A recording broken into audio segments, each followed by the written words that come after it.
CM Jagan పై దాడి కేసులో దర్యాప్తు కొనసాగుతుంది.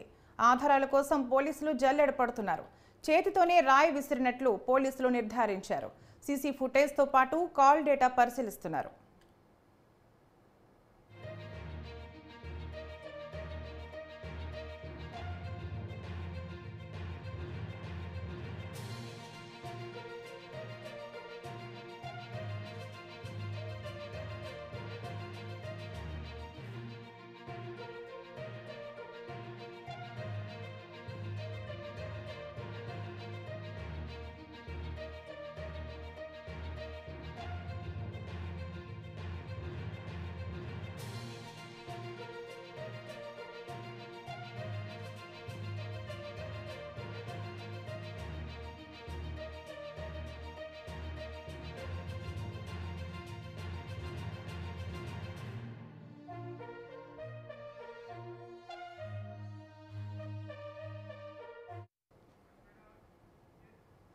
సీఎం జగన్ పై దాడి కేసులో దర్యాప్తు కొనసాగుతుంది.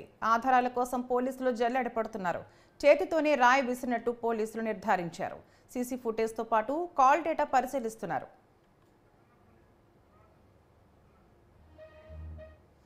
ఇక ఇదే అంశంపై మరింత సమాచారం మా ప్రతినిధి ప్రసన్న అందిస్తారు. ప్రసన్న, చెప్పండి. అంటే తరంగిణి, సీఎం జగన్ పై జరిగిన దాడికి సంబంధించి దర్యాప్తు కొంచెం వేగంగా జరుగుతుంది. 6 టీములు 20 మంది టాస్క్ ఫోర్స్ ఫోర్సులతో ప్రధానంగా దాడి ఎలా జరిగింది ఏంటి అనే దాని మీద దర్యాప్తు జరుగుతున్న పరిస్థితి అయితే మనకి కనిపిస్తుంది. అయితే కొన్ని ఆధారాలు రాయి చేత్తోనే విసిరినట్టు, అంటే ఎయిర్ గన్ను ఇతరత్ర సాధనాలు ఏమి కాకుండా చేత్తోనే అది విసిరారు. కొంచెం దూరం నుంచి నుంచుని అది స్కూల్ బిల్డింగా లేకపోతే ఇతరత్ర ఏ ప్రాంతం అనే దాని మీద కొంత దర్యాప్తులో వేగం జరగాల్సిన పరిస్థితి అయితే మనకి కనిపిస్తుంది. పోలీస్ కమిషనర్ ఎప్పటికప్పుడు సిఇఓకి, అంటే చీఫ్ ఎన్నికల ప్రధానాధికారికి ఈ విషయానికి సంబంధించి అప్డేట్ కూడా చేసుకున్న పరిస్థితి కూడా కనిపిస్తుంది. దాడి జరిగిన తీరు ఏ రకంగా ఉంది, రాయి విసిరేరా లేకపోతే ఏదైనా రౌండ్ గుండు లాంటి విసిరేరా అన్న కోణంలో కూడా కొంత దర్యాప్తు జరుగుతుంది. ఎందుకంటే సీఎం జగన్ నుదుటికి తగిలిన తర్వాత పక్కన ఉన్న మాజీ మంత్రి వెల్లంపల్లి శ్రీనివాస్ కూడా అది తగలటం, ఆయన కన్నుకు డ్యామేజ్ అవటం ఈ పరిస్థితి వచ్చింది. కాబట్టి విసిరిన తీవ్రత ఏ రకంగా ఉంది, ఒకవేళ ఏదైనా సాధనం కనుక ఎయిర్ గన్ కానీ ఇతర సాధనాలు వాడి ఉంటే కనుక దాని పరిస్థితులు ఏ రకంగా ఉంటే ఇవన్నీ కూడా కూలంకుషంగా దర్యాప్తు జరుగుతుంది. అయితే టీడీపీ నేతలు కొంతమంది పేర్లు చెప్పి దాడి వెనుక వాళ్ళు ఉన్నారని ఆరోపణలు చేస్తూ ఉన్నారు.